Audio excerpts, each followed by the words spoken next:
రాగులు. దీనిలో ఎన్నో హెల్త్ బెనిఫిట్స్ ఉన్నప్పటికీ కూడా కొందరు తినడానికి ఇష్టపడరు కదా! మరి అలాంటి వారికి కూడా ఈ రాగి లడ్డు ఫేవరెట్ అయిపోతుందండి. పంచదార, బెల్లం లేకుండా ఇంట్లో ఎంతో ఈజీగా ఇంకా టేస్టీగా ఈ రాగి లడ్డు ఒక్కసారి చేసి పెట్టుకుంటే 1 వీక్ వరకు స్టోర్ ఉంటాయి.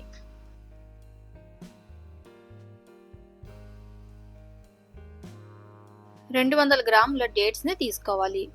డేట్స్ కొనేటప్పుడు ఇలా బయట నీట్‌గా ఉన్నవి కొనుక్కోవాలి. అలా కాకుండా పైన ఇలా కొంచెం పిండిలాగా ఉంటే అందులో పురుగులున్నట్టు అర్థం. అలా ఉన్న వాటిని ఎప్పుడూ కూడా కొనకూడదు. ఖర్జూరం లోపల పిక్కల్ని తీసేయాలి.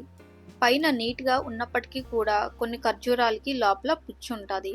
అందుకే ప్రతీదీ కూడా జాగ్రత్తగా చెక్ చేసుకోవాలి. ఇది చూడండి, బయట బాగున్నప్పటికీ కూడాను లోపల పుచ్చిపోయింది.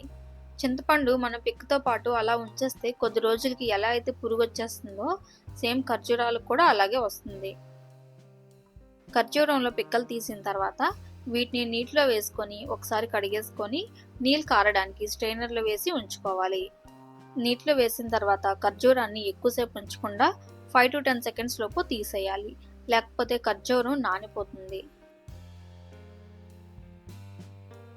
ఇప్పుడు కళాయిలో 2 స్పూన్ల నెయ్యి వేసుకొని 2 కప్పులు రాగి పిండిని వేసుకొని లో ఫ్లేమ్లో ఫ్రై చేయాలి. నెయ్యి అంటే ఇష్టం ఉండేవాళ్ళు ఇంకో 2 లేదా 3 స్పూన్ల నెయ్యిని వేసుకోవచ్చు. అలాగే నెయ్యి అంటే ఇష్టం లేని వాళ్ళు లేదా నెయ్యి తినని వాళ్ళు నెయ్యి వేయకుండా దానికి బదులుగా ఖర్జూరం ఇంకొక 100 గ్రామ్స్ వేసుకుంటే సరిపోతుంది.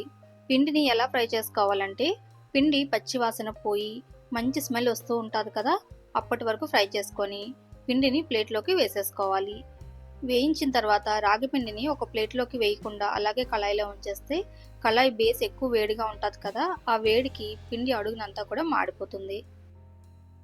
అదే కళాయిలో 1 స్పూన్ నెయ్యి వేసి కడిగుంచుకున్న ఖర్జూరం ఉంది కదా, అది వేసి 2 to 3 మినిట్స్ ఫ్రై చేస్తే ఖర్జూరం మెత్తగా అయిపోతుంది. ఇలా మెత్తగా అయిన ఖర్జూరాన్ని వేయించుకున్న పిండి ఉంది కదా అందులో వేసి ఈ రెండింటిని పూర్తిగా చల్లారనివ్వాలి. పూర్తిగా చల్లారిన తర్వాత మిక్సర్ జార్లో వేసి గ్రైండ్ చేస్తే పిండి ఇంకా ఖర్జూరం ఇలా మిక్స్ అయిపోతుంది. ఇప్పుడు ఈ పిండిని ప్లేట్లో వేసేసుకొని అక్కడక్కడ పిండి ఉండల్లా అయిపోద్ది. గ్రైండ్ చేసుకుంటాం కదా, అడుగు పిండి కొంచెం ఉండల్లా అయిపోద్ది. దాన్ని విడదీసుకుంటూ పిండిని అంతటినీ కూడా ఒకసారి బాగా కలిపేసుకోవాలి.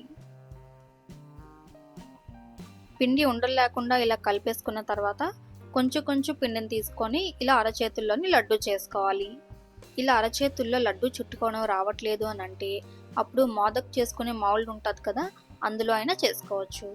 ఇంకా కొంచెం డిఫరెంట్గా చేయాలి అనిపిస్తే కప్ కేక్స్ చేసుకునే మౌల్డ్స్ ఉంటాయి కదా, అది కానీ లేకపోతే డిఫరెంట్ షేప్స్వి వస్తాయి కదా బేకరీవి, అవన్నా యూస్ చేసుకొని మీకు నచ్చిన షేప్స్లో దీన్ని చేసుకోవచ్చు.